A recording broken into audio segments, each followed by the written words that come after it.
Assalamualaikum warahmatullahi. Bismillahirrahmanirrahim. Alhamdulillahirabbil alamin.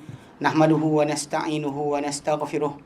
Wa na'udzu billahi min shururi anfusina wa sayyiati a'malina. May yahdihillahu fala mudhillalah wa may yudlilhu fala hadiyalah. Asyhadu an la ilaha illallah wa asyhadu anna Muhammadan abduhu wa rasuluh. Allahumma salli ala Muhammad wa ala ali Muhammad kama sallaita ala Ibrahim wa ala ali Ibrahim wa barik ala Muhammad wa ala ali Muhammad kama barakta ala Ibrahim wa ala ali Ibrahim fil alamin innaka Hamidum Majid. Rabbi shrah li sadri wa yassir li amri wahlul 'uqdatam min lisani yafqahu qawli. Amma ba'd. Alhamdulillah, kita bersyukur kepada Allah SWT kepada kita berkumpul lagi. InsyaAllah hari ini menyambung kelas pengajian kita. Ini berkenaan dengan ringkasan Sahih Imam Muslim yang kita bincang hari terakhir. Kita sampai pada bab yang ke-90 itu berkenaan dengan berkenaan dengan tajuk solat sunat solat sunat solat sunat. Bab apa? Bab solat sunat di atas kenderaan kan. Tanaful melakukan solat sunat dan juga witir di atas kenderaan ketika musafir. Cuma kita macam kita baca itu hadis-hadis yang datang tu nak bahaskan berkenaan dengan tajuk benda ni memang kita kata tak ada syak tak ada percanggahan para ulama berkenaan dengan melakukan solat sunat di atas kenderaan itu adalah diharuskan. Okey. Cuma kita bincang tu bercanggah pendapat mengenaan mula tu kena hadap kiblat ke tidak. Mula takbiratul ihram tu kena hadap tidak. Okey, ada mereka bercanggah pendapat di situ. Mazhab Syafi'i, Ahmad dan Abu Thawr kata ya, adapun jumhur kata tidak, berdasar kepada hadis tersebut. Okey. Jadi kalau kita kata dalam hadis tersebut juga kita lihat ikut pada riwayat berkenaan kan, dia kata ketika Nabi SAW buat tu adalah ketika musafir. Musafir. Tapi dalam riwayat yang lain datang bahawa perbuatan para sahabat Nabi SAW sendiri memang dia kata ketika tak musafir pun Nabi buat juga. Maka dia boleh solat sunat di atas kenderaan sedemikian. Okey. Dan dia kata dan riwayat yang kedua tu yang dia kata dan wa anhu daripada Ibnu Umar juga, dia kata qala, beliau berkata kana Rasulullah sallallahu yusabbihu tu kita kata melakukan solat sunat. Sabbaha tu bukan bertasbih. Subhanallah alhamdulillah atau bukan. Sabbaha tu adalah gambaran bagi lafaz lain bagi solat sunat. Dia boleh tanaffala ataupun sabbaha ataupun tatawwa'a, boleh juga. Banyak lafaz datang. Ya. Jadi maksudnya Nabi SAW menghadap solat atas kenderaan di masa baginda menghadap dan satu riwayat yang datang tu yang atas tu daripada ke arah Khaybar. Dan Khaybar tidaklah jarak safar yang jauh untuk orang Madinah. Jadi dia berdekatan dengan Madinah. Okey. So namun itu yang kita kata yang Nabi SAW tak buat sebenarnya adalah yang ujung tu kita kata baginda solat sunat di atas kenderaan arah mana sahaja baginda menghadap, dan baginda buat witir, itu solat yang jumlah ganjil pada akhir malam di atas kenderaan juga. Ghaira allahu la yusalli 'alaiha maktubata. Tapi Nabi selain except that Nabi tidak solat di atas kenderaan tu solat fardu. Solat fardu tak dibuat. Cuma kita bincangkan berkenaan masalah takab terbang yang apa berlaku boleh kita laksanakan sebenarnya dengan berdiri. Selagi boleh berdiri. Saya kata itu memang saya tengok orang Malaysia je terus duduk siap daripada awal. Ya, basically memang kalau kita bimbang keadaan kita akan jatuh sebenarnya boleh kita duduk. Ataupun kapten kapal kata jangan bangun, boleh kita duduk. Dan waktu telah masuk, kita boleh solat. Tapi masalah sekarang ni kalau dia kata tak ada sebarang larangan, dan kita kena cari ruang lah untuk berdiri. Sama dekat area pintu ke dan sebagainya. Kadang-kadang kereta api goyang. Kereta api goyang jugalah, tapi still boleh lah. Kalau kita bimbang jatuh, kalau tak ada kebimbangan jatuh, boleh berdirilah. Pasal kita buat sedaya upaya kita. Sedaya upaya. Yep. Ada macam kenapa Nabi solat sunat dia buat atas kenderaan atau betul? Kenapa kalau fardu tu dia tak buat atas? Ya, daripada segi lafaz ataupun arah kata-kata Nabi tak ada. Sunnah Nabi macam tu. Tidak Nabi laksanakan di atas kenderaan. Kalau ada kata kecuali kalau kita kata dalam ketika perang. Kalau ayat 238 surah Al-Baqarah memang ya. Kalau kamu bimbang kan wa in khiftum farijalan aw rukbana, kalau kamu dalam keadaan ketakutan Kamu boleh, itu peperangan, kamu boleh untuk solat dalam keadaan berjalan dan juga di atas kenderaan menunggang. Ya, itu memang ada. Itu ketika perang. Solat khauf memang ada bentuk macam tu, bentuk kita solat di atas kenderaan. Dan juga bahkan fardu Bahkan bukan setakat tu, solat berjalan macam ni. Sambil berjalan. Rijalan aw rukbana, berjalan ataupun menunggang. Itu yang ada geng-geng sesat. Dia baca-baca kan, dia apa yang rambut rasta tu, lepat apa tangan. Dia pergi dia kata hang tak tahu, dia kata ada solat yang lain daripada padahal solat tu ketika keadaan ketakutan, peperangan. Pasal kita solat khauf ni pecah 3 kalau kita belajar kan. Dia ketika masa kita tidak bertempur. Dia 2 keadaan. Maksud dia A, musuh berada arah kiblat. Maka kita kata ketika tu boleh dua-dua jemaah tu ikut Nabi, ikut imam, dan diorang punya cuma gili-gili je, siapa rukuk, siapa berdiri. Musuh depan kan. So bila ini rukuk, ini tunggu. Ini bangun, baru ini turun. Maksud dia punya giliran, ikut giliran. Tapi soft yang 2 barisan dalam serentak. Okey. Kalau sekiranya musuh bukan berada arah kiblat dan kita masih lagi tak bertempur, then satu jemaah, satu kumpulan, satu grup solat bersama imam 1 rakaat. Lepas tu imam akan tunggu kumpulan yang kedua sambung. Yang ini habiskan sendiri 1 rakaat lagi, yang kedua pula datang masuk solat sendiri, imam tunggu, lepas tu diorang sambung solat. Maksudnya imam takbiratul ihram dengan grup pertama, bagi salam dengan grup kedua. Ini kalau sekiranya jemaah tu musuh daripada arah selain kiblat. Satu lagi yang ketika pertempuran berlaku, dan tak ada sebarang peraturan. Pasal kalau ayat solat khauf ni ayat 103 104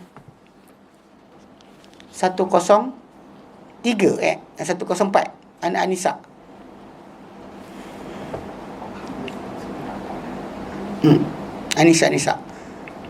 An-Nisa. Ya. Ayat dia berbunyi, ya.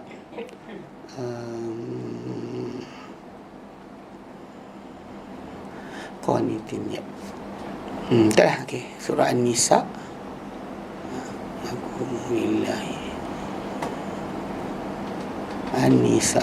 Tadi yang tadi Ustaz kata dia yang 3 wajah tu, yang 2 tu sebab musuh mesti kiblat masih arah. Kita arah kiblat, still arah kiblat. Cuma grup dia sini macam musuh dari arah kiblat. Dan kita dua-dua grup tu solat serentak. Cuma kita gili-gili siapa rukuk siapa sujud. First group rukuk dan sujud, grup kedua tunggu. Kemudian bila grup tu dah bangun, grup kedua pula rukuk dan sujud. Kemudian bila akan rakaat kedua, grup kedua akan ikut imam rukuk dan sujud, grup pertama tunggu.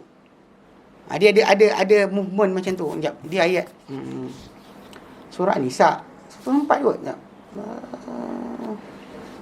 Salah tu, tak nampak je. Sekejap. Jadi 2 ayat lah, 2 ayat 104. Okey, ayat 102 An-Nisa dan ayat 238 Al-Baqarah. Al-Baqarah 238.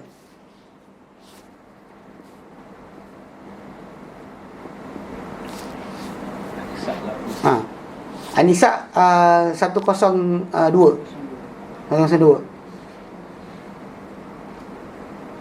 Okey, kalau Al-Baqarah 239. 238. Pasal dalam ayat yang 239 surah Al-Baqarah tu diajarkan berkenaan dengan solat khauf ketika pertempuran berlaku. Kita tengah pertempuran berlaku. Yang saya sebut 2 cara tadi, itu ketika pertempuran tak berlaku lagi. Kita berkubu, musuh pun duduk berkubu juga. Kita duduk menghadap-hadapkan ataupun musuh di arah lain. Cuma kalau anda kata arah kiblat, kaedah dia macam tu. 2 soft, tapi soft pertama akan follow dengan imam rukuk sujud, soft kedua tunggu. Lepas tu kemudian bila dah bangun, soft kedua pula rukuk dan sujud. Kemudian imam pula lepas tu bila rakaat kedua, imam tunggu soft kedua. Dia akan rukuk dan sujud bersama imam. Soft pertama pula tunggu sampailah diorang habis, lepas tu diorang duduk baru dah diorang turun.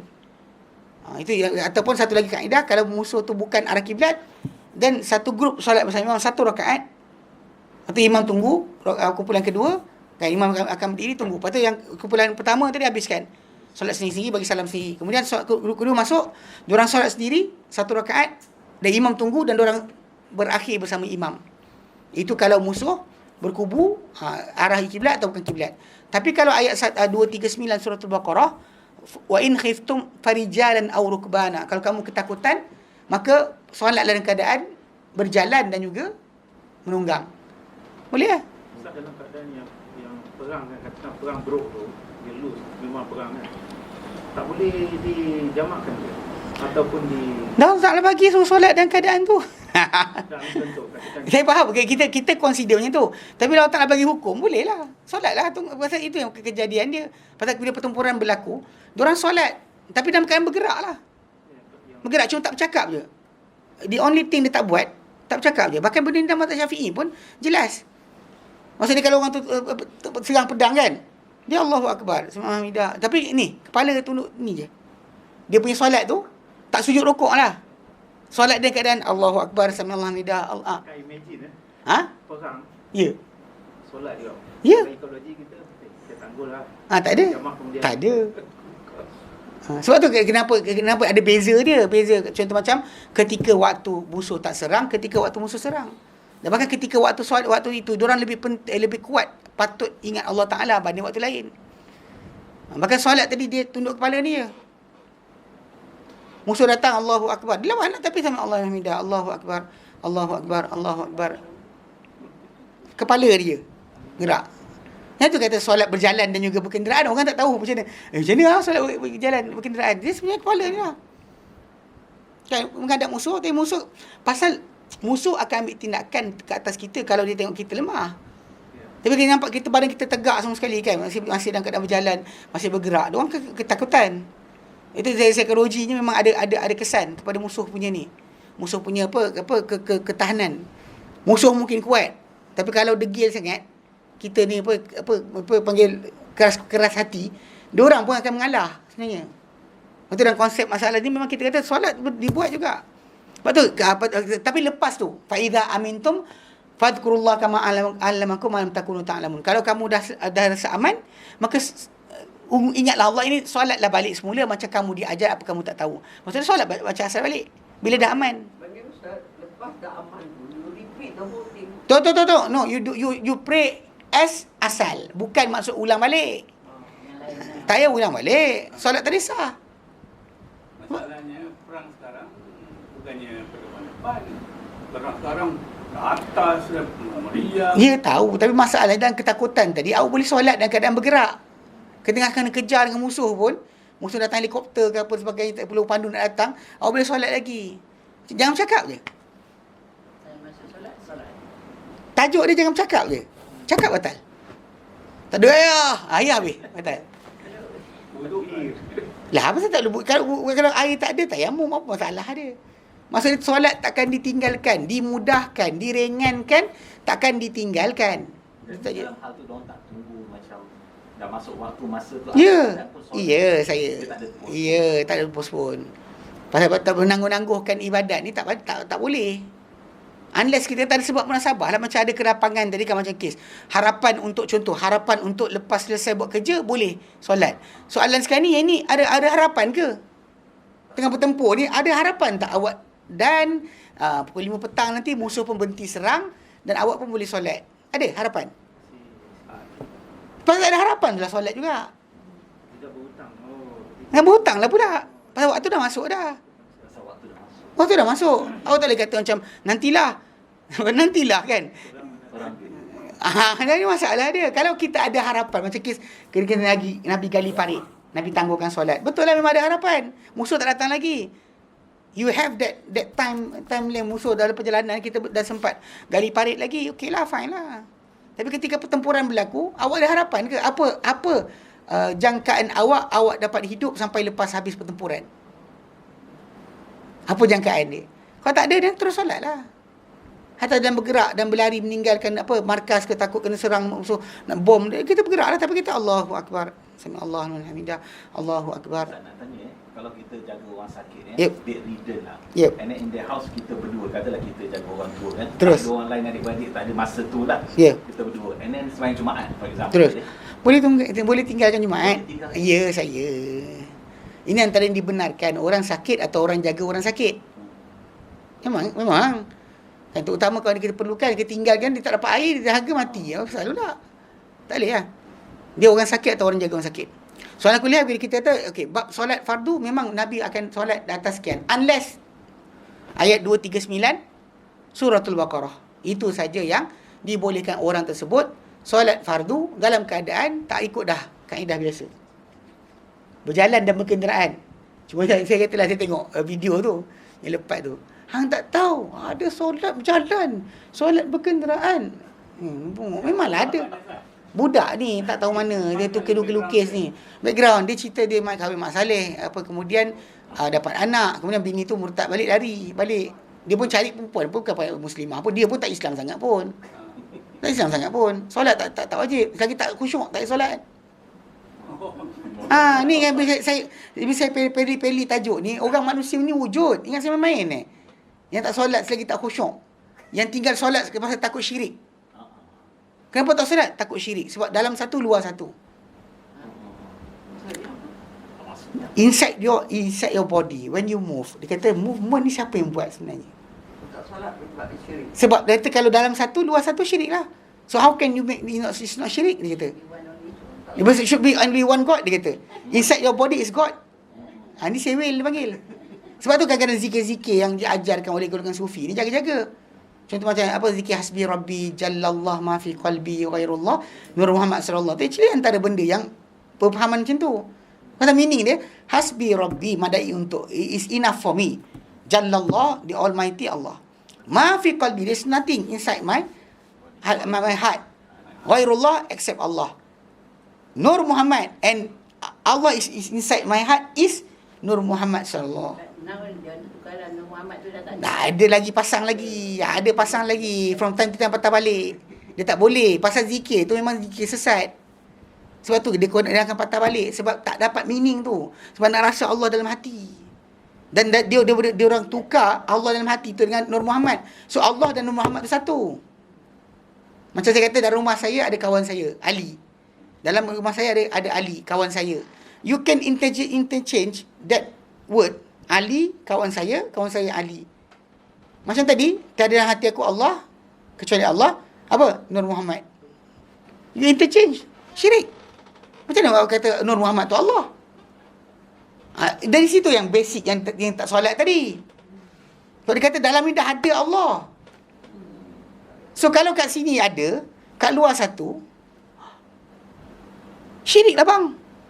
Abang solat tapi syirik, kita garu kepala. Tak, mana syiriknya? Dalam dah ada dah. So dia orang anggap yang move ni, yang move kita, lihat kita, dengar kita ni dalam ni Allah lah. Dalam ni bercakap ni kan, yang bercakap ni, yang mandang, yang marah, yang sekian, dia lah, dia D, capital D tau. Ni dia lah ni. Kita pegang, dia pegang. Dia ambil ayat, tidak engkau memanah, kita engkau manah, tapi Allah memanah. Dia faham tak? Dia ambil ayat tu, dia masuk kat sini. Tu sebab saya kata 90% sufi sesat. Saya tengok pening kepala. Janganlah ambil 90%. 10% tu pun salah lagi. The 10% kata okey, baik kan, buat syariat, still salah. 90% memang sesat. Sama kedudukan Imam Ghazali.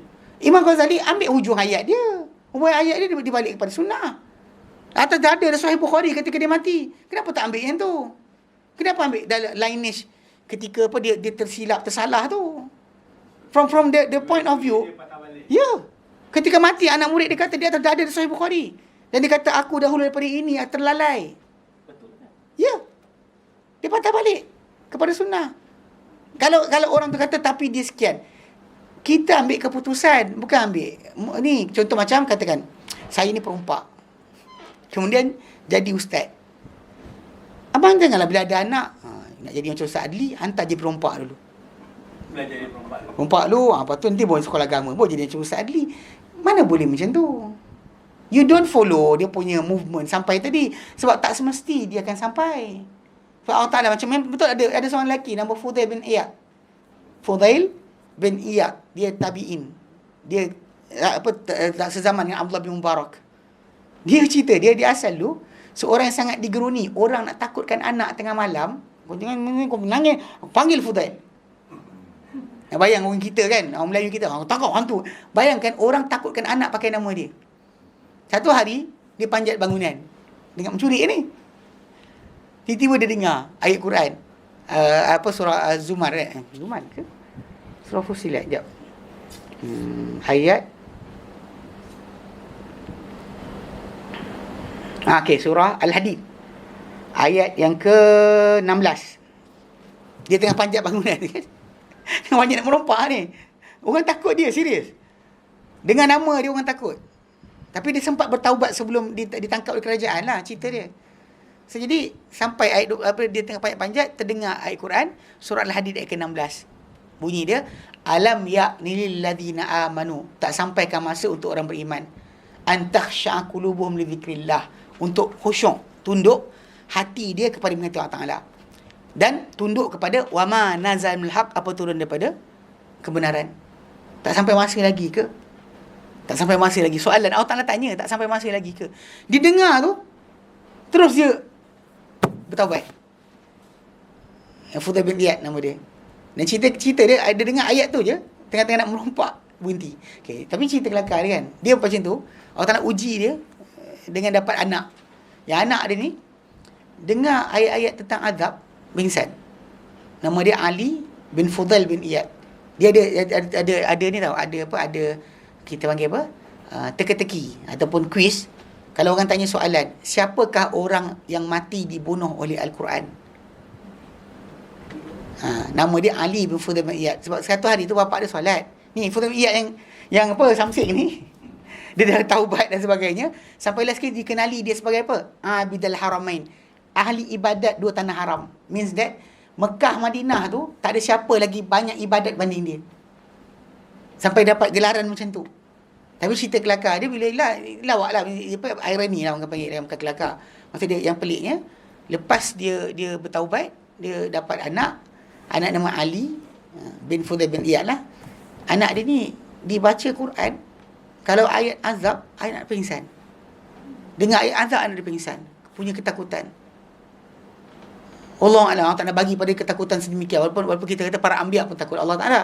Tapi yang dia punya sikap, dia sifat dia, dengar ayat azab tu, dia takut nak pingsan. So, dia tak kali solat, dia nak solat, dia toleh belakang tengok anak dia tak ada, baru dia baca ayat Quran berkaitan tajuk azab, tajuk neraka sebagainya. Satu hari dia toleh, anak dia tak ada. Ya, dia imam, lepas tu dia solat lah. Dia pilih lah ayat pasal tak nampak anak tak ada. Dia baca ayat tentang azab dan sebagainya. Anak dia dengar ayat tersebut, anak dia mati. Sebab tu saya kata, kalau orang bagi kuis, siapakah orang mati dibunuh oleh Al-Quran? Nama dia Ali bin Fudail bin Iyad. Ali bin Fudail bin Iyad. Pasal Fudail bin Iyad memang betul. Ulang lah. Dia sebelum dia bertaubat tu, dia seorang Samsing. Orang takut dengan dia. Sampaikan mak bapak, mak-mak ni nak tak suruh anak tidur tengah malam. Kan? Kau tak nak tidur, panggil Fudail. Orang kita tu apa India bawa sabit. Kan? Potong kepala orang kita.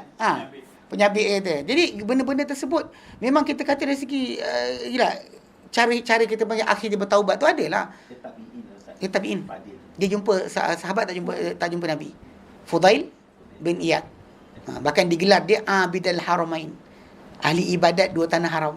Misalnya pada zaman dia tu tak ada siapa banyak ibadat macam dia. Bahkan Mekah, Madinah tengok, jumpa dia paling banyak. Tapi dia asalnya adalah seorang perompak. Terus terang tapi dalam masa sama kita pula nakkan anak kita ke keluarga kita jadi macam tu. Jangan kita jadi perompak dulu baru jadi dia. Macam bila tuan tanya Imam Ghazali, saya kata dia apa, movement perjalanan hidup dia tadi, kita tak kisah macam tu. Kita tengok hujung dia apa. Semua ulama-ulama yang terlibat dengan ilmu kalam, di hujung hayat semua tinggalkan. Imam Ar-Razi, Fakhruddin Ar-Razi, hujung hayat dia menyesal. Imam Ghazali ni dia mengaku lah. Ya, bahkan dia karang kitab mengakang orang. Itu boleh pakai ke? Mana? Ihya Ulumuddin. Itu karangan ketika awal hidup dia. Tok Sah pakai. Kata banyak hadis palsu. Dia sendiri pun mengaku dia tak pandai dalam hadis. Tapi itu dari hujung hayat dia dah mula bersara sekian dia pergi sibuk belajar Bukhari Muslim. Dia buat kitab baru tak lepas tu? Tak ada. Itu juga kitab yang hujung hayat dia itu dia sibuk belajar Bukhari Muslim. Sempat belajar, tapi tak sempat tulis apa-apa. Para ulama kata kalau dia boleh tulislah sesuatu pasti sangat hebat. Kenapa panggil dia imam? Pasal dia ikutan orang tak siapa orang ikut dia, tak ingat. Tak nampak? Semua ikut dia. Dia dah dia bukan, dia 500 lebih, 500 something. Much lower lah. 550 550 something. Ngerti? So basically kalau kita faham kat situ kan, dia ada time apa, awal hidup, akhir hidup. So kalau saya bisa sebut kata orang okay, Sufism ni, saya kata majority memang berakhir dengan gila isim, berzikir jadi gila. Mana kalau possibility tu ada, awak nak masuk tak? Akak saya bagi akak zikir, tapi kalau akak salah baca, akak gila. Nak amal? Buat apa nak amal? Dah, definitely not kan. Kita gila ke nak benda tengah waras ni, kita nak gilakan diri kita buat apa? Dan bahkan possibility tersesat tu ada possibility. Kenapa nak buat? Kenapa nak ambil? Dia amal menghina. Pasal ni cerita dia pasal diwar-warkan, disebarkan seronok. Kononnya khayal jadi wali dan sebagainya. Kita lah Islam nampak tak ada sebab lah yang ni kata guru dia kasyaf kan, kita berkali-kali kita jawab kan, ni kata guru kasyaf, ini kata guru sekian, ni kata guru sekian, everything sebab guru dia tak ada sahabat Nabi pun dalam tu. Kalau betul kita nak sahabat Nabi lah kita bandingkan, because dia ada chosen people yang Allah pilih untuk mendampingi Rasulullah. Kenapa kita tinggalkan orang? Itu masalah sebenar. Betul macam kes yang tadi tak solat kan, macam geng ni kan, apa solat atas kenderaan ni, memang kita kata daripada asal solat fardu memang Nabi akan turun. Takkan Nabi solat di atas kenderaan. Takkan solat dekat atas. Nabi akan turun daripada kenderaan, solat di bawah. Itu cara Nabi SAW. Tapi bila dalam kes perang tadi, saya kata the only sebab yang boleh kita bila boleh solat atas kenderaan, tak kira masalah hadap ke mana pun, macam tadi orang yang perang berjalan kan, tengah berjalan pun sama juga. Given dia dalam ketakutan dia lah, dikejar musuh ke, bahkan dikejar binatang buas ke, kan? Dia pasal dia kata possibility untuk lepas benda tu habis dia sempat solat. Apa possibility dia? Kalau tak ada possibility dia solat lah. Tak ada possibility ni. Dan serangan Maknanya, kalau kita bandingkan ayat yang pasal solat berjalan dan itu Al-Baqarah 239. satu lagi yang pasal kita bandingkan dengan perang Nabi membuat kandak tu kan. Okey. Dia kumpulkan dikumpulkan semuanya satu waktu. Betul? Tak. Betul? Betul. Betul. So jadi the reason is sebab yang kandak tu dia I expect dia akan Ada possibility sampai. The second Ya. yang ini sebab dia tak tahu whether Ya. dia tidak. Macam orang dalam jam lah. Okay, so jadi coming back kepada ni, Ya. kalau kita dalam countable tadi kan, Ya. perjalanan kita 18 jam lah, Ya. US kata. Okey, That takes about 20 hours. Okey. So we miss a lot of waktu tau. Okey. Kita tak nak solat di dalam kapal terbang. Dekat sini tajuk dia. Sebab tertentu lah. Okey, dekat sini tajuk dia, tajuk asal dekat dia. Pasal selagi boleh buat. Kalau rasa memang ada possibility sampai, dan buat dekat sana lah. Jadi kan kita boleh lah kumpulkan solat kita Boleh? apabila kita sampai Boleh, US. yes. Kalau kita, tapi kalau dia kata alasan, kalau kita boleh segerakan tu je. Why delay? Ya, unless kata terkeluar ke apa, terkencing ke sebagainya, nak minta kain kan tak jumpa pula kan. Kalau minta daripada pramugari, dia bagi kain apa? Kain selimut tu je, tak aci pula kan. Takut tak cukup besar. Itu ada possibility lah, betul ada possibility. Kita boleh push lah. Macam orang jam. Okey, jadi kan Sangkut jam. Macam kita daripada KL balik Kedah, kena 12 jam. Macam itu raya haji.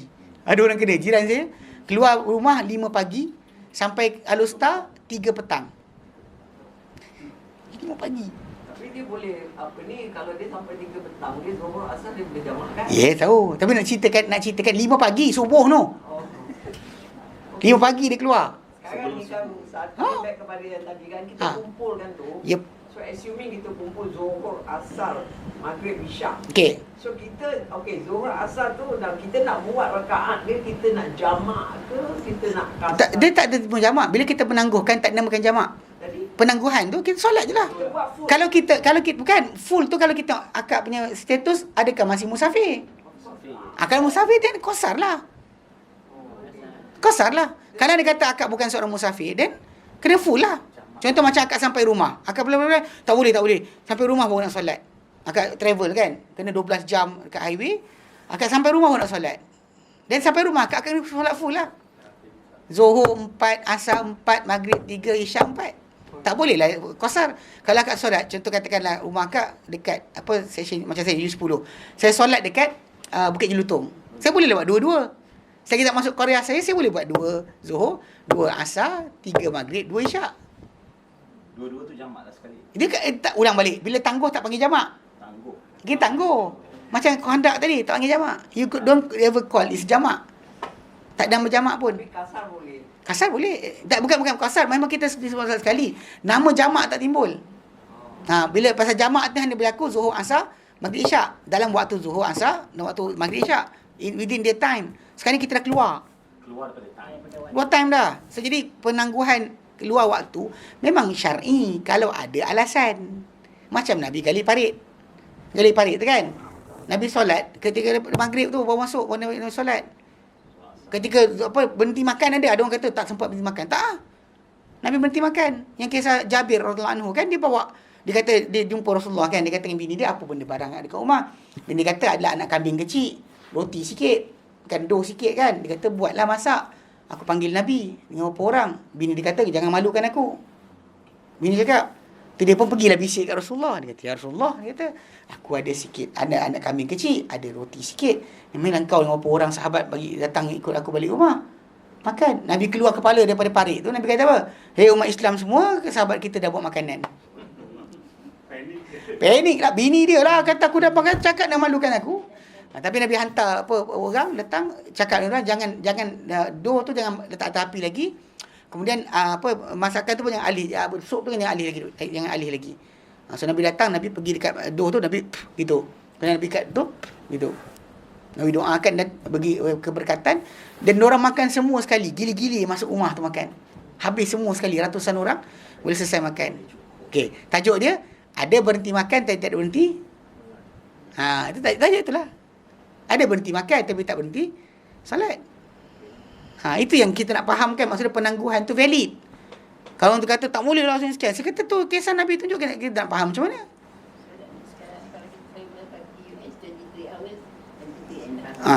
Kalau rasa macam tadi macam kata tak ada, kita rasa tak bersih ke apa benda kan. Dia tak apalah tunggu. Tapi kalau sekiranya tak ada alasan ni, terus solat lah. Yelah, kedua takut kapal terbang kona kan. Betul ada kona. Kalau sampai dekat tempat apa, area airport tu kan dia pusing. Tak rasa dia kona. Itu tergolek lah. Tapi time tu memang kapten kapal pun berkata jangan berdiri. Even kru pun kena duduk. Kita kena duduk lagi. Seat belt sekali. Jadi kena ni sikit lah. Jadi masalah macam kan, memang kita kata tak namakan sebagai jamaah pun. Dan perbuatan kita tadi, kalau kita seorang musafir dan qasar. Kalau tak musafir dan penuh lah, full. Kalau akan sampai rumah, full. Kena solat penuh. Tadi kau tak? Pasal kita tahu solat mana. Actually kalau yang mudah dengan kita, ya Allah, solat tadi tak zuhur lagi. Zuhur tak solat lagi. Allahu Akbar. Ada. Kenapa nak kena usolli fardhu maghribi salasa rakaatin? Tak payah tu. Sebab lafaz niat tadi, kalau kata nak bantu hati sekalipun, you understand which one is it. Ya Allah, solat asar tadi. Betul untuk kata, kenapa tak sebut rakaat berapa? Lah. Awak pun tahu solat asar berapa. Ada pernah jadi 5 ke? Tak pernah kan? Kan? Itu orang kata fikiran Wahabi. Masalahnya kalau dia buka kitab mazhab Syafi'i mana pun, tak ada ajar usolli fardhu maghrib, tak ada datang pun. Tunjuk. Tak ada satu pun datang. Lepas tu kedua, lafaz niat untuk bantu hati. Awak Melayu, hati awak hati Melaya. Bukan hati Arab. Pergi baca Arab apa? Baca Arab. Usolli tak faham. Lepas tu tengah takbir, mulut kata Allahu Akbar, tangan angkat, tiba-tiba masukkan niat kat situ. Saja aku solat, taklah. Apa hal? Actually dalam solat ni kita kena apa movement kita, apa mulut kita cakap, hati kita bersama. Contoh ketika tangan kita tengah macam ni, kita baca Fatihah. Hati kena ingat apa? Fatihah lah, kena ingat takbir pula. Ataupun baca Fatihah, alhamdulillah, ingat tahiyat. Mana boleh? Macam tu juga bila kes takbir, takbiratul ihram, Allahu Akbar, tangan kita, hati kita pun Allahu Akbar juga. Allah yang Maha Agung, Allah yang teragung daripada segala-galanya. Betul. Ni kita takbir Allahu Akbar tu. Orang Melayu kita kan kadang-kadang perli jugalah. Dia suka apa? Takbir ni cakap mulut tapi tak faham. Lepas tu hari raya kita nangis. Takbir nangis. Kenapa? Ikut pada ayat Quran. surah Al-Baqarah ayat 186, 185, walitukabbirullaha ala ma hadakum, untuk kamu agungkan Allah di atas apa diberi hidayah pada kamu. Agungkan Allah. Maksudnya bila kita sebut Allahu Akbar, kita besarkan Allah. Ini Allahu Akbar mulut, hati ingat atuk nenek. Allahu Akbar. Mulut orang cakap apa? Allahu Akbar. Lepas tu yang nangis kenapa? Ingat Abah. Ada pula orang kata melang raya mak bapak turun. Itu tambahan lagi lah. Yang pentingnya sekarang ni nak fahamkan wording mulut kita tak berpadan dengan hati kita. Mulut kata Allahu Akbar tapi kita tak ingat Allah. Salah lah tu. Lepas tu yang training ni kat mana? Kat sini lah. Ni training dia. Allah. Dalam hati dia ingat lain. Dia tak faham dia lafaz Allah tu apa dia. Allahu Akbar tu apa lafaz dia? Sekolah rendah dia kecil lagi. Iya, tapi tak apa, dibetulkan. Bila dapat tahu dan tinggal. Kalau orang kata niat solat kan, niat. Saya kata saya kata fine. Ikut mazhab Syafi'i digalakkan untuk melafazkan niat untuk bantu hati. Dan saya kata tapi digalakkan pun awak kena cakap bahasa Melayu lah. Jangan cakap bahasa Arab. Awak kan orang Arab. Kalau mak saleh lah. Verily, oh God, I'm praying Zuhur. Allahu Akbar. Buatlah. Ambil untuk pun kita juga. Kenapa cakap bahasa Arab? Hati akak bukan Arab. Kalau katakan terlafaz. Kalau tidak, tak payah. Tak payah lafaz pun. Kita nak buat apa? Nak buat apa ni? Entah. Entah. Itu pening kepala lah. Okay. So, ala kuliah, faham ya? So, jadi solat atas kenderaan. Yang tajuk kita ni, solat sunat. Memang Nabi buat. Cuma ada khilaf tu, orang kata starting point tu ada kiblat ke tidak. Okay. Dan kemudian musafir atau ketika tak musafir. Cuma yang betulnya ikut pada nas hadis adalah tak kira takbir ketika solat tu ngadap ke mana pun tak apa. Yang saya katakan kalau kita rasa suami nak bising-bising, kita pun Allahu Akbar. Suami nak cakap kan, dia tengok kereta ni nak kata, nak awak lambat. Kan dah jam. Baru nak cakap je tengok solat lah pula. Kan? Tak boleh diam lah Syah. Tak jadilah naik amuk kan. Nak bising-bising bebel kan. Ni tengok Allahu Akbar. Laju ke. Contohnya kan. Jadi menghadap ke mana pun tak apa. Balik pada asal. Dan kedua masalah tak kira. Nak pergi jalan ke Sogor pun dari mana boleh. Tak perlu tunggu musafir jauh. Ni dalam MRT ni sampai Kajang tak jauh mana. Tak ada. Sama. Tetap dikira boleh buat. Itu yang betulnya. Baik. Solat tu lebih ke Kalau ada air kena wuduk. Ada air kena wuduk. Kita tak boleh pasal tajuk wuduk ni kalau kat tengok surah Al-Maidah ke-6 tu kan. Dia sebut wa in kuntum marda, kalau kamu sakit atau ala safarin ataupun kamu musafir. Maksudnya air ada kan. Tapi kamu sakit tak boleh pakai air. Ataupun kamu air ada tapi kamu musafir. Kalau pakai air tadi kamu akan mati dahaga. Betul? Lalu kamu dalam keadaan air ada. Ataupun kamu pulang dari tandas. Maksudnya buang air. Ataupun kamu bersentuhan dengan wanita. Maksudnya persetubuhan. Falam tajidu ma'an. Kamu tak dapati air. Tajuk tu kena pegang. Bila dia kata tak dapati air, fatayammamu, barulah tayamum. Kalau selagi air ada, tak sah kita boleh tayamum. Kalau kita ada tadilah, sakit ke? Atau air ada tu tak boleh pakai. Itu je. Kalau dia kata air tu tak ada dan tak ada air, barulah kita boleh tayamum. Kalau dia kata air ada, tak boleh. Betul dah kapal terbang pun kena wuduk. Cuma tak belajar cara wuduk yang betul. Kita jadi macam kes takut bersepah air sebagainya. Ada orang tu kata tapi ustaz tak boleh kalau kita ambil wuduk nanti basah, nanti air tu menitik kena dekat wiring kapal terbang, jatuh macam mana? Saya kata kapten kapal cakap ke akak pandai-pandai? Kalau kapten kapal cakap, ya. Kalau arahan kapal, kapten kapal, jangan wuduk. Nanti air kena dekat wire. Jatuh kapal terbang baru tahu. Dia cakap yang tu kan. Dan kita tersalah wuduk. Boleh tayamum. Tapi kalau sekiranya air tu ada, dan awak lari, kenapa? Apa alasan awak nak pakai? Sebab susah. Tang mana susah dia? Senang tak spray tu.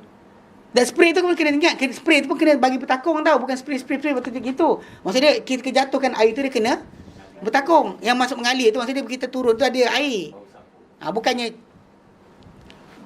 water droplet dekat sini kemudian kita terus macam tu, tak boleh. Yang untuk kaki Ustaz macam mana? Sama lah, ambil lah air tu kita lah.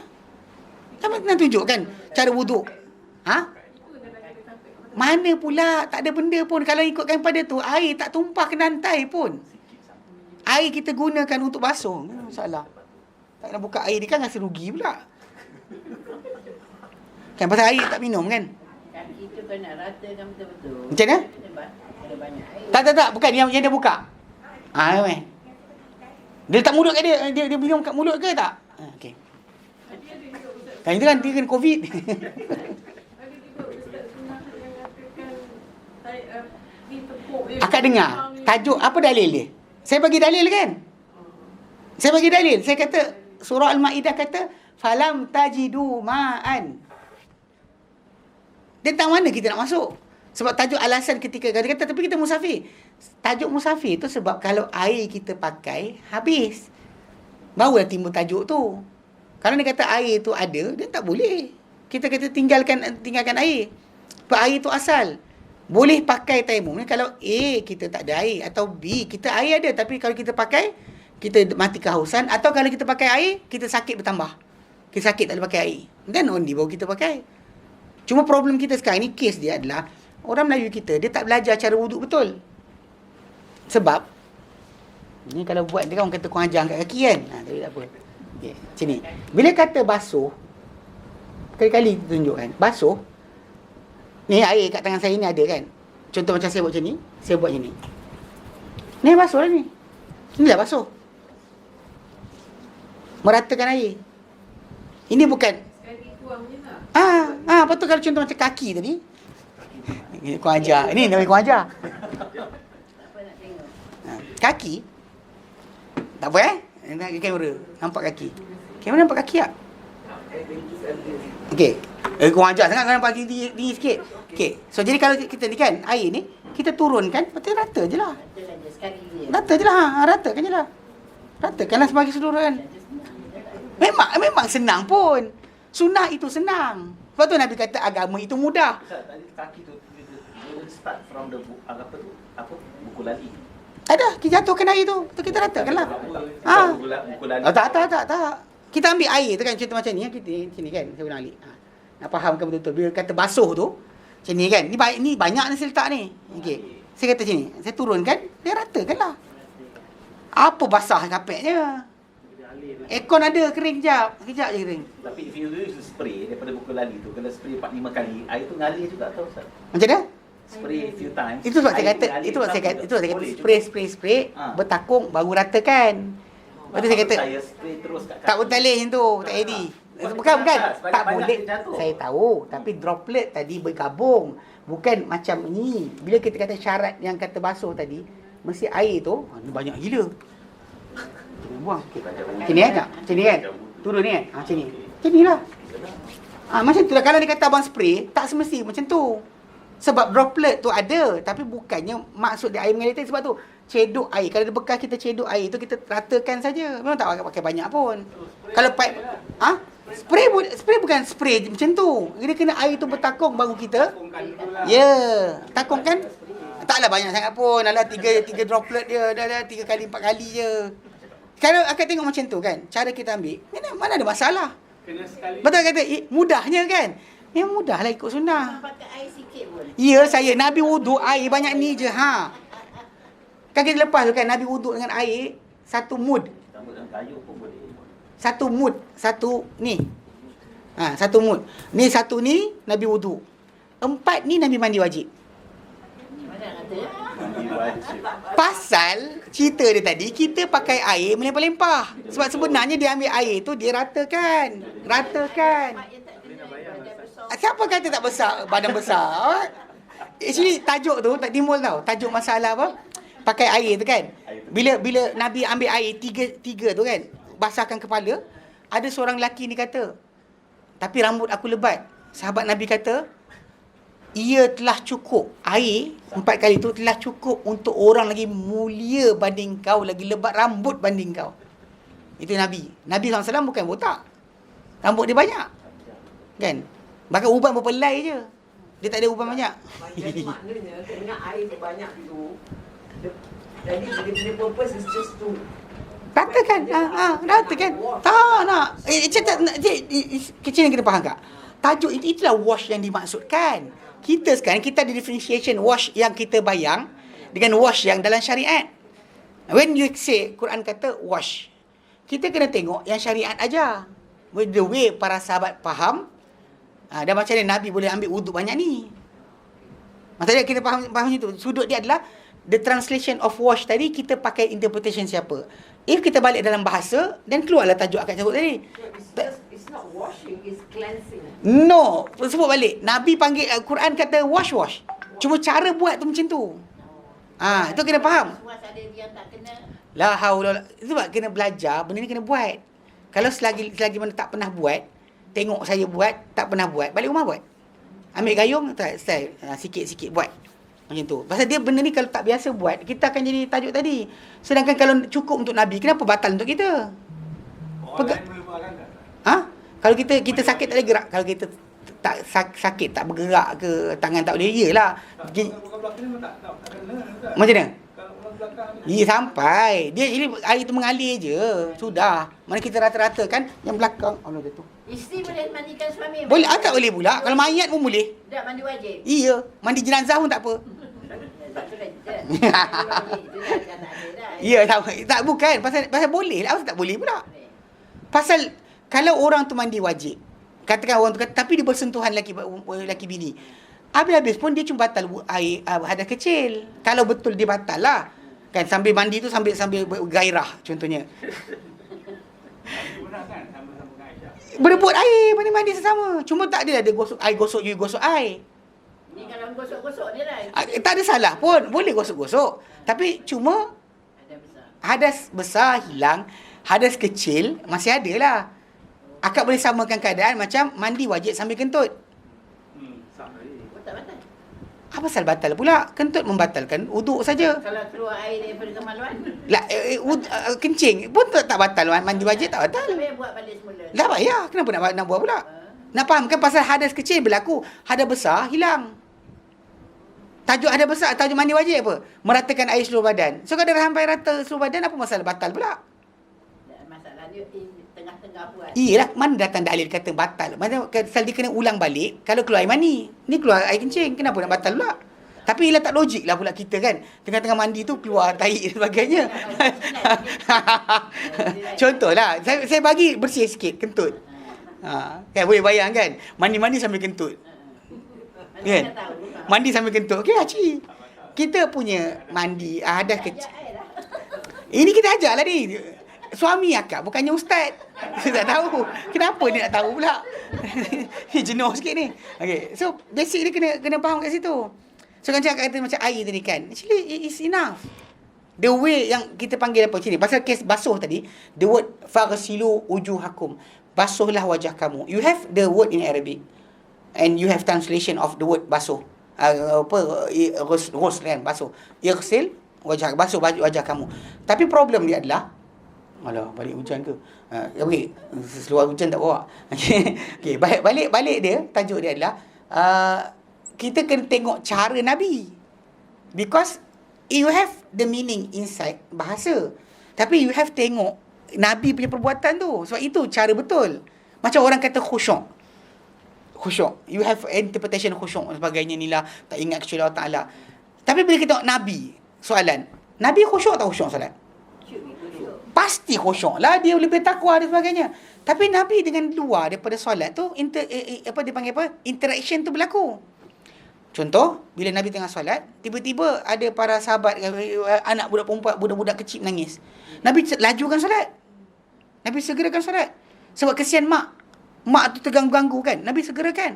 So, dekat situ, kita tengok interaction tu ada. Even para sahabat Nabi SAW solat kan. Nabi datang. Diorang nak reverse.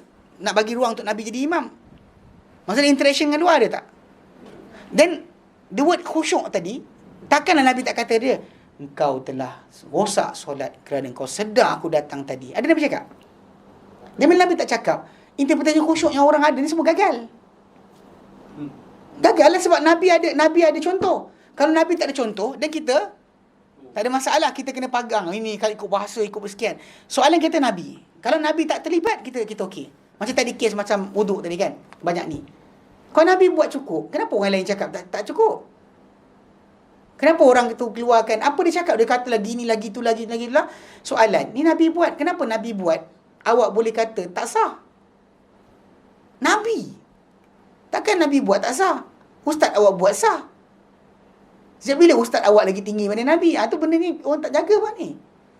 Pasal tadi kan balik pada asal, kita ada words dalam Quran atau hadis yang words tadi kita boleh translate kepada ikut bahasa.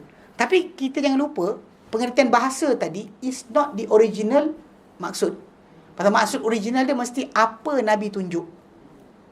Because whenever Nabi tunjuk tu, kat situ kita faham itu maksud yang dikendaki.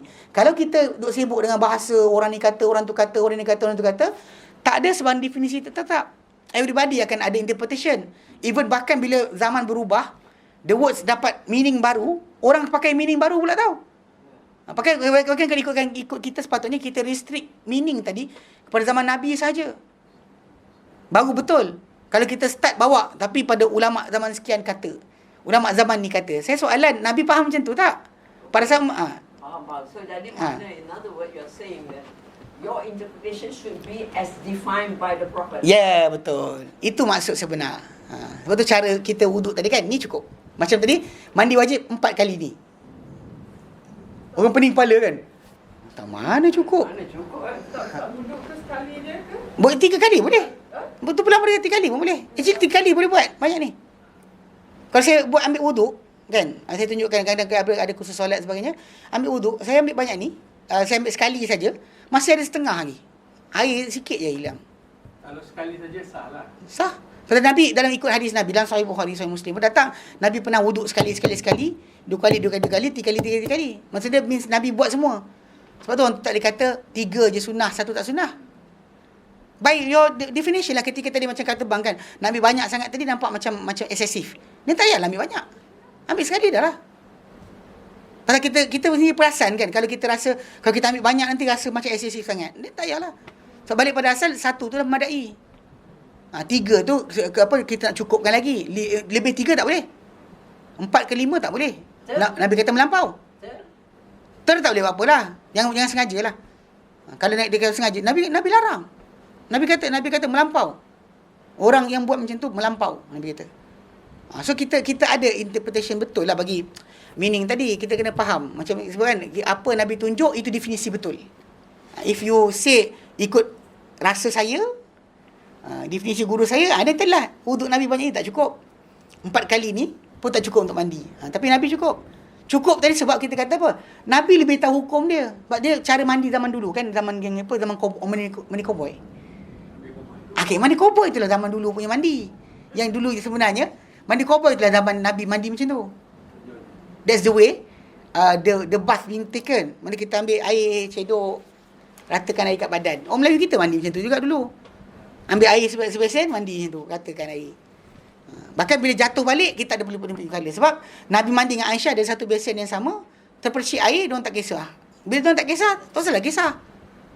Orang kita pun, tapi ustaz saya akan mustakmal begini. Ustaz awak Nabi ke? Tapi kalau nak soal macam tu, katakan macam kasar. Tapi kadang-kadang tak faham. Dia tak sedar. Semalam kot. Semalam cerita. Ada abang tu. Dia kata, tapi ustaz, dia kata sini, bila saya kata Nabi, kita nak faham Quran, kena tengok sunnah. So dia kata, tapi ustaz, Quran kan memperincikan semua perkara. Saya kata, bang, Allah Ta'ala sebut dalam Quran, dalam surah Al-Nahlu, ayat ke-44. Allah kata, wa anzalna ilaika dzikra. Dan kami turun pada engkau Muhammad, az-zikr itu Quran, litubayyana lin-nas, supaya kau jelas kepada manusia, ma nuzzila ilaihim, apa turun pada mereka. Maksud dia, kami turun pada engkau Muhammad Quran ni untuk engkau terang pada manusia apa turun pada mereka. Tapi dia kata, tapi ustaz, Quran kata dia sempurna dalam ni semua sekali dah ada. Saya kata, bang, saya baca ni kitab Veda ke? Ayat saya baca ni An-Nahl 44 ni kitab Veda, Bible. Dia lupa sebenarnya dua-dua ayat Quran. Dia sibuk tentang ayat ni, dia lupa ayat ni. Bila kita nak faham Quran, kita kena rabungkan dari ayat tadi supaya jangan sampai kita salah faham. Sebab ini dua-dua Quran. Jadi kalau kita faham tadi, Allah Ta'ala kata penjelasan. Tapi penjelasan Quran ni menjelaskan setiap perkara. Penjelasnya siapa? Ini datangnya Nabi tadi. Sebagai penjelas, dia tak pernah contradict pun meaning tu. Macam tadi lah kes bila nak jelaskan tentang ibadat. So bila Nabi buat, takkanlah Nabi salah. Jadi masyarakat kita sekarang ni ada masalah macam kes dokong baby tu kan. Dulu ada buku di Singapura diharamkan. Solat pelik tapi benar. Solat pelik tapi benar tu memang dikumpulkan, betul. Masalah aku. Okey, tapi cerita dia dia punya penulis writer tu bukan Malaysian. So diorang ambil KDN ambil tindakan haramkan terus. Walaupun buku tak ada salah pun. Tak ada salah pun. Memang benda tu betul. Tapi baru ni zaman Covid kan, ada gambar ada seorang berada di toko dokong baby kan. Lepas tu semua senyap. Mufti pun keluar fatwa sebagainya, cerita happy. Dia kata benda lama dah kisah tu. Benda Nabi buat. Dan Nabi buat sengaja tau. Ketika solat asar. Jadi imam pula tu. Bukan jadi makmum. Jadi imam. Nabi dokong cucu dia Umamah binti Abil As, anak kepada Zainab. Nabi dokong tengah solat. Bila nak sujud, nak rukuk Nabi letak lantai. Nabi rukuk. Kemudian bangun balik. Kemudian sujud kan. Kemudian bila nak berdiri, Nabi angkat balik. Benda tu boleh. Tapi orang kita macam, tapi kan benda ni mengganggu. Sebab tu ulang balik, khusyuk awak punya faham dengan khusyuk Nabi tunjuk. Siapa betul? Takkan kita kata Nabi salah. Nabi tunjukkan benda tu boleh lah. Takkan kita, tapi kan ketika dokong tu kita sibuk dengan baby tu, entah pampers dia ada kencing, entah kan. Kita entah. Soalan, Nabi ada letak syarat tak? Dan kenapa nak letak syarat? Menteri kata Nabi pun buat silap. Siapa? Itu Sebil. Mana itu Sebil? Buat silap tu kesian. Yang ikut orang Sebil. Berani cakap. Tak kisah. Baik. Kalau silap pun purposely lah. Macam tu ni. Purposely untuk syariat. Kalau dia kata buat penyampaian agama Nabi tak silap. Yang begini sebut maksumnya Nabi tu, para anbiya, adalah dalam masalah penyampaian agama. Means that bila diorang ajarkan syariat Allah Ta'ala, tak ada satu pun yang salah. Bab berkenaan diorang sebagai manusia, boleh tertidur, boleh sakit, boleh demam, yes, itu orang manusia.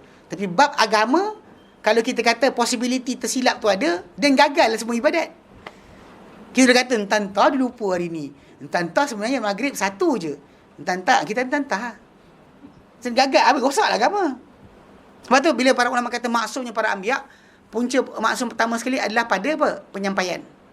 So agama takkan silap. Tekan tapi tak keluar. Diorang ada check dengan soalan ke? Basah lah kita. Sekejap. Tak keluar lah. Okey. Ustaz kat rumah guna cebok and cedok air dengan tangan. Memanglah. Ambil cebok tu kan, ambil dengan air tangan. Macam tu yang cara Osman bin Affan dia tunjukkan. Bekas air, dituang dulu 3 kali. 3 kali, tumpahkan kat tangan. Lepas 3 kali, lepas tu celup. Masuk mulut, kumu-kumu. Celup, masuk air, ambil muka. Celup, ambil tangan. Dan Osman kata, aku lihat Rasulullah wuduk macam wudukku ini. Dan tak mana kita punya ayat nak keluar mustakmal benda, tak mana. Takkan Nabi gagal.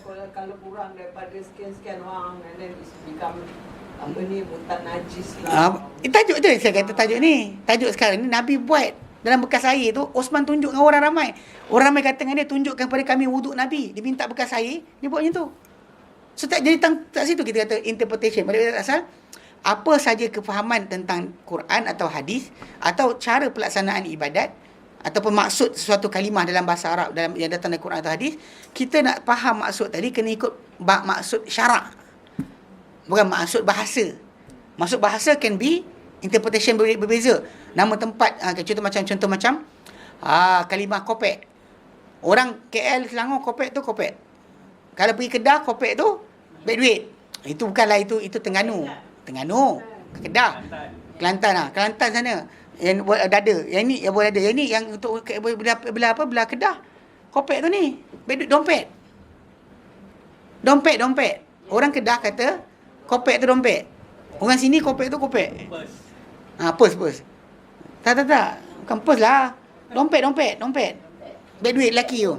Kopek. Wallet. Wallet. Ni kopek. Purse besar kan? Apa? Di mana datangnya nak 2 kolah apa semua ni? Tak, benda tu interpretation tu dia orang berdasar kefahaman. Sebab Nabi pernah sebut. Nabi kata bila mencecah air 2 kolah, ia tak menanggung najis. Okay. Kenapa tajuk tu timbul? Sebab para sahabat Nabi lintas dengan satu tempat air. Yang tempat air ni jatuh macam-macam. Okey. Diorang confused sebab apa? Sebab tak ada perubahan berlaku.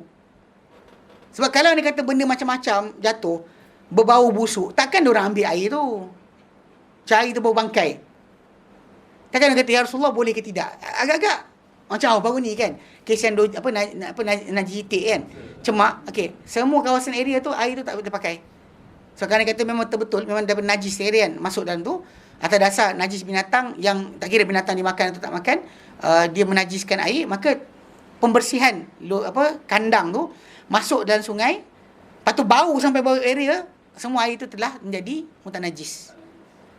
Yang saya katakan, kalau orang kencing kat Labuan, kita pergi kat Kuala Terengganu, bawa kencing, satu laut tu telah najis. Ini serius.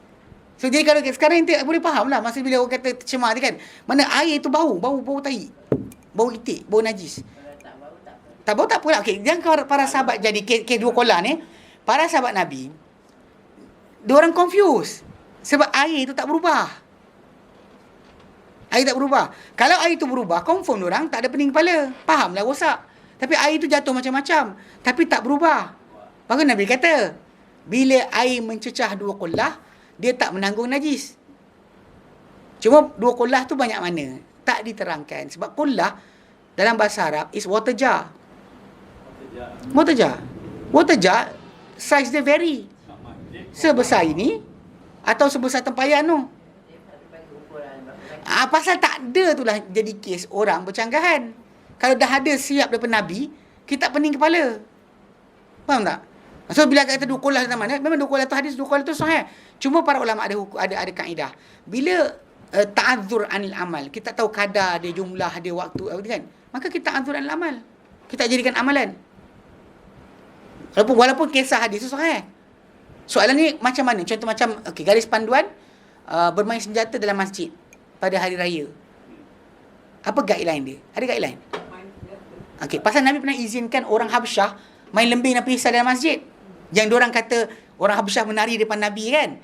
Sebenarnya bukan menari. Diorang menerkam dengan perembing dan perisai. Macam menari. Lepas tu dalam Sahih Bukhari pun hadis tu datang. Dia kata bab lembing dan perisai dalam masjid. Yang ni pada hari raya. Soalan. Kenapa tak jadi amalan sekarang? Lepas solat raya, kita main silat belakang dalam masjid. Kenapa? Sebab guideline tak ada. Bentuk dia macam mana, Nabi izinkan berapa kali, tak ada. Sebab itu ditinggalkan terus. Even though dia adalah apa? Sahih. Hadis sahih, tak hadis sahih. When you want to practice hadis, tadi kena tahu dia punya kadar dan jumlah. Contoh lain macam apa? Nabi pernah jamak Zuhur, Asar, Maghrib, Isyak. Bukan kerana takut, bukan kerana hujan. Satu riwayat kata bukan kerana takut, bukan kerana musafir. Soalan, kenapa orang tak buat? Kenapa tak datang? Empat mazhab, semua mazhab tak ada kata boleh. Tiba-tiba macam, rasanya hari ni kita jamak je lah.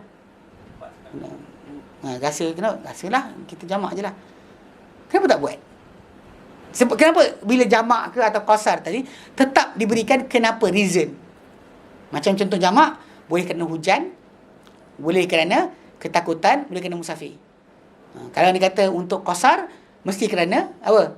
Musafir. So kita ada sebab. Kenapa bincang? Sebab benda tadi diorang tak nampak boleh buat judgment like that. Kalau tidak ada jumpa orang, dah solat dah. Mau jamak tadi. Kalau anak kita, kalau cucu lah, kita kau solat dah belum? Dah upah, dia kata. Upah ke nenek panggil? Upah. Dah upah.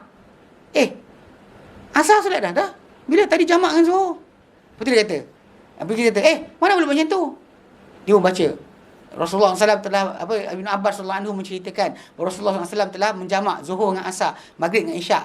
Bukan kerana takut, bukan kerana hujan. Bukan kerana takut, bukan kerana musafir.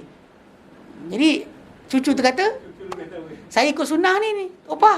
Opah cakap apa? Tak jenuh garu kepala. Kita macam, nak jawab apa? Cil lah kot. Jamak apa? Buat jamak shopping. Jamak shopping. Nak pergi shopping takut lama kan? Tak dan rebut-rebut barang. Time Sogo ada sale. Jadi soalan saya siap. Soalan sekali kalau kita buka pintu tu dan kenapa dia orang tak jadi amalan? Sebab tak ada satu gambaran jelas. Bila macam tu, kes dukolah tadi, tak dapat gambaran jelas, maka automatik, apa? Tidak diamalkan untuk kita guideline macam tu. Kita kata air banyak, yes. Air sikit, kita akan nak mula timbul tajuk perbahasan. Banyak mana sikit? So, diorang kata sikit tadi kalau less than 2 kolah. Kepada para sahabat Nabi, pergi tu, diorang tanya, kata sebab macam-macam benda masuk. Tapi air, boleh pakai tak? Nabi kata air tu tak najis. Macam kata. Dan hadis riwayat Nabi kata, bila mencecah air 2 kolah, jumpa air lopak, nak pakai ke tidak? Bila air mencecah 2 kolah, maka tak menyinggung najis. Itu yang ayat Nabi sebut. Tapi 2 kolah tu macam mana? Kita tak ada sebarang ukuran tetap. Sebab tu para ulama anggap hadis itu sahih, tapi nak amal, kita tak tahu jumlah dia. Okey, biasa soalan YouTube, selagi kita sadar dan hadirkan diri ke hadapan Allah SWT, adakah itu makna kita masih dapat khusyuk walaupun ada interact dengan sesuatu di luar solat? Sebab tu saya kata, macam Nabi sendiri SAW, bila kita khusyuk ni sebenarnya, kalau nak fahamkan, kita rasa diperhatikan, kita rasa surveillance of Allah Ta'ala. Sebab itu latihan sebenar yang berlaku bila kita ibadat. Tujuan dia untuk takwa. Allah kata apa dalam surah Al-Baqarah ayat 21, ya ayuhan nasu ubudu rabbakumul ladzi khalaqakum wal ladzina min qablikum la'allakum tattaqun. Hei orang manusia sekalian, sembahlah kamu Tuhan kamu telah ciptakan kamu dan cipta orang sebelum kamu, moga-moga kamu akan bertakwa. So bila dia sebut macam tu, kita faham mana ibadat untuk takwa. Dan apa itu takwa? Kan kita sebut berkali-kali, takwa ni adalah sebenarnya orang tu buat yang diperintah, tinggal yang dilarang kerana Allah. Dan benda ni hanya boleh berlaku dengan latihan. Sebab tu Allah Ta'ala berikan kepada kita ibadat yang intipati ni, ujung tu kita patut takwa. Contoh toharah lah, toharah. Bersih daripada najis, kita boleh nampak. Nampak? Kan bila orang tu ada kena tahi ke apa, kita bau, kita nampak. Tapi kalau orang tu tak mandi wajib, tak tahu. Kan? Ataupun datang-datang tadi, nak naik atas ni, nak solat, terkentut. Alah, kan? Jalan je lah. Okey, soalan kan, benda ini testing ni, test power ni, test masalah takwa ni. Test rasa Allah Ta'ala perhatikan ke tidak, sedar ke tidak. Dekat situ latihan sebenar dia. You don't pray like that because tahu akan gagal. Solat tak sah. Kalau kita tanya soalan, Pak Imam tak tahu. Hatta kalau Pak Imam tak ada wuduk pun orang tak tahu. Pak Imam tak ada wuduk, mana orang tahu? Macam, tak ada wuduk tu, nampak atas kepala tu dia kentut, mana ada? Kan, tak ada kan? So, itu yang Allah Ta'ala latih kita. Dengan ibadat diwajib pada kita, lepas tu tanpa orang lihat, kita boleh mengaku dah solat. Dah solat? Dah? Boleh tipu? Boleh je, orang tak tahu. Tapi kita beria jaga dan sebagainya, sekian, jaga waktu, jaga sekian. Kalau kita tipu orang, tak tahu je. Solat pun suka hati kita, tak ikut rukun, tak ikut syarat dan sebagainya. Boleh je. Tapi Allah Ta'ala saja bagi kita, dan dia bagi tahu tentang pengawasan dia kat atas kita. Itu yang patut kita rasakan. Khusyuk itulah dia sebenarnya yang dibuat. Puasa Ramadan itulah juga. Kita boleh je kumur-kumur air, telan sikit. Boleh je. Tapi tak buat. Kenapa? Batal puasa. Soalan, siapa tahu? Itu konsep dia bila akan tanya, dia kata sedar, hadirkan diri kita, rasa tak perhatikan kita. Tapi bila kita macam ada surveillance, macam ada CCTV, kita perasan CCTV tu ada. Tapi kita tak adalah maksud tak duduk diam, tak bergerak. Maksudnya ada orang apa yang datang ke, kita nampak lah. Betul, macam orang lintas kita kena halang. Kalau kita khusyuk sangat tak nampak orang, macam mana? Solat khusyuk, kenapa orang lintas depan? Nabi suruh sekat, jangan bagi dia lintas. Bahkan kalau 3 kali bunuh, itu syaitan. Ini kalau kat hutan lah. Kalau kat dalam masjid janganlah bunuh, itu orang. Ialah dalam hutan actually kan, tapi mungkin orang lari kot. Tengah-tengah solat ada orang lintas, halang sekali dia nak juga, halang 2 kali nak juga, yang ketiga kali pancung lah. Nabi SAW bunuh. Sebab ialah basically you are out kat padang pasir kat mana kan, tengah solat tiba ada orang kata lintas depan, kan logik, fikir logik ni kan. Tengah-tengah kawasan ni, siapa sewel nak lintas depan kita? Punya besar lah kawasan, depan kita je nak lintas. 3 times kita sekat, dia nak juga pancung, bunuh. Sebab itu syaitan Nabi kata. Memang basically betul lah. Kalau luar rumah lah, dalam rumah janganlah anak lintas, tak boleh macam tu. So kita kena faham kedudukan tadi. So balik pada asal kes khusyuk tadi, kita ada terms, kita ada kalimah dalam hadis, dalam Quran, kita ada maksud bahasa. Tapi yang kita kedepankan mula adalah pengertian atau maksud syarak. Yang kalau ada Nabi tunjukkan, Dan itulah dia. Macam kira khusyuk kan. Nabi pernah sekali lepas habis solat, Nabi langkah bahu para sahabat pergi masuk rumah. Para sahabat terkejut kan, terus bangun. Lepas tu Nabi masuk rumah, Nabi keluarkan uncang duit yang pegang. Nabi kata, aku teringat benda ni dalam solat tadi, dan aku tak nak dia berada dalam rumah Muhammad lebih dari 3 hari. Ambil, agihkan. Tengah solat Nabi keluar. Bukan lepas solat. Nak faham kan, lepas solat tu kalau ikutkan Nabi kata aku teringat benda dalam solat tadi. Yang orang Malaysia kita akan confuse. Bukan. Dah teringat barang ni tadi dalam solat, tak khusyuk lah. Orang kita akan kata macam tu. Nabi kata aku teringat benda dalam solat tadi. Aku tak nak dia berada dalam rumah keluarga Muhammad lebih 3 hari. Ambil, agih-agihkan. Okey, yang menjadi tajuk dia adalah tengah solat teringat duit tu dekat dalam rumah. Lepas habis solat, bukan lupa kan? Lepas habis solat, bagi salam, terus lompat bahu sahabat pergi masuk rumah. Ikut tajuk. Ni tajuk ingat benda lain. Jadi, apa interpretation dia? Sebab tu, kena faham. Tajuk khusyuk bukan ikut bahasa. Ikut syarak. Kalau apa benda Nabi tunjukkan masih khusyuk lah. Even dokong baby, even sekian interaction tadi kan, masih dikira. Ini masih dikira. Macam para sahabat Nabi kan yang solat, Umar kena tikam. Diorang sibuk alihkan Umar punya badan. Kemudian kejar orang tikam Umar. Tak khusyuk ke? Tapi kita kan, my own experience lah. Kita telah dididik dari kecil mengatakan khusyuk tu that means you buang segala zero mind process panggil. Itu zero mind process lah yang Sufi punya ajaran. Itu ajaran ESQ, itu ajaran sekian. Tak. Itu khusyuk. Tak. Lepas tu kita kata attentive, rasa diperhatikan. Macam budak main game. Ni ada cucu kan? Ada anak main game. Tengah main game kan? Tumpu ni kereta kona gini-gini kan. Lepas tu mak panggil. Ya mak. Ni khusyuk lah ni. Dia intention dia masih lagi. Tapi dengar. Tapi tak dengar. Kejap lagi. Okey. Macam orang main WhatsApp sekarang ni. Khusyuk. Kan? Anak panggil, mak. Mak.